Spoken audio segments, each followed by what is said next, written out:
21শে ফেব্রুয়ারি আন্তর্জাতিক মাতৃভাষা ও শহীদ দিবসে ভাষা শহীদ আব্দুল জব্বার, রফিক উদ্দিন আহমদ, আব্দুল সালামের বাড়ির আঙিনা শহীদ মিনারে ফুলের শ্রদ্ধা জানিয়েছেন সর্বস্তরের মানুষ।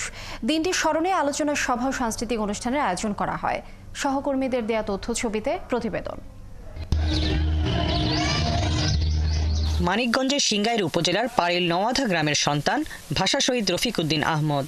শহীদ স্মরণে গ্রামটির নাম এখন রফিকনগর। 21শে ফেব্রুয়ারি আন্তর্জাতিক মাতৃভাষা ও শহীদ দিবসে এখানে গড়া শহীদ মিনারে ফুল দিয়ে শ্রদ্ধা জানাতে আসেন নানা শ্রেণী পেশার মানুষ।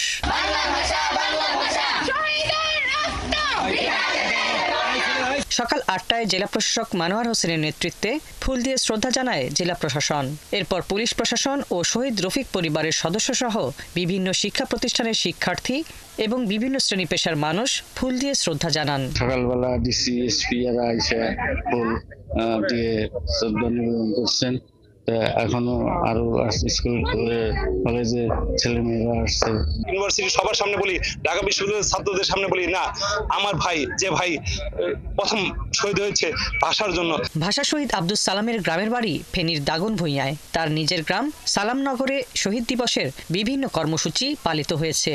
ফেনীতে ফুলের শ্রদ্ধা জানানোর মধ্য দিয়ে ভাষা শহীদদের প্রতি শ্রদ্ধা জানায় জেলা প্রশাসন, পুলিশ প্রশাসন সহ বিভিন্ন রাজনৈতিক, সামাজিক, সাংস্কৃতিক সংগঠন। এ সময় সর্বস্তরে মাতৃভাষার মর্যাদা সমুন্নত রাখা ও 21-এর চেতনা লালন করে নতুন প্রজন্মকে দেশের জন্য কাজ করার আহ্বান জানানো হয়। ভাষা শহীদ সালামনগরের ওনার গ্রামের বাড়িতেই ওনার প্রতি শ্রদ্ধা নিবেদন এবং মাগফিরাত কামনা আমরা প্রতি বছরে আসি। 21শে ফেব্রুয়ারি আসলে সবাই আল্লাহ দিলে এখানে আসে, কিন্তু 21শে ফেব্রুয়ারি যাওয়ার পরে এখানে আর কেউ খোঁজ খবর নেয় না। ভাষা শহীদ আব্দুল জব্বারের জন্মস্থান ময়মনসিংহের গফরগাঁওয়ের পাচুয়া গ্রামে। এখানকার শহীদ মিনারে ফুলের শ্রদ্ধা জানিয়েছেন গ্রামের নানা শ্রেণী পেশার মানুষ। 21-এর প্রথম প্রহরে শহীদ মিনারে ফুল দিয়ে প্রথম শ্রদ্ধা জানান গফরগাঁও উপজেলা প্রশাসন।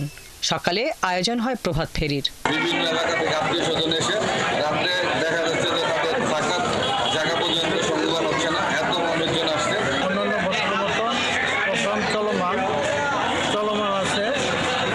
সুন্দর এবং সুস্থ পরিবেশে এই প্রোগ্রামটি বাস্তবায়ন করতেছেন। এছাড়া শহীদ মিনারের কাছে পাচুয়া সরকারি প্রাথমিক বিদ্যালয় স্কুল মাঠে আলোচনা সভা ও সাংস্কৃতিক অনুষ্ঠানের আয়োজন করা হয়। হাসিবা আলী বর্ণা, একাত্তর।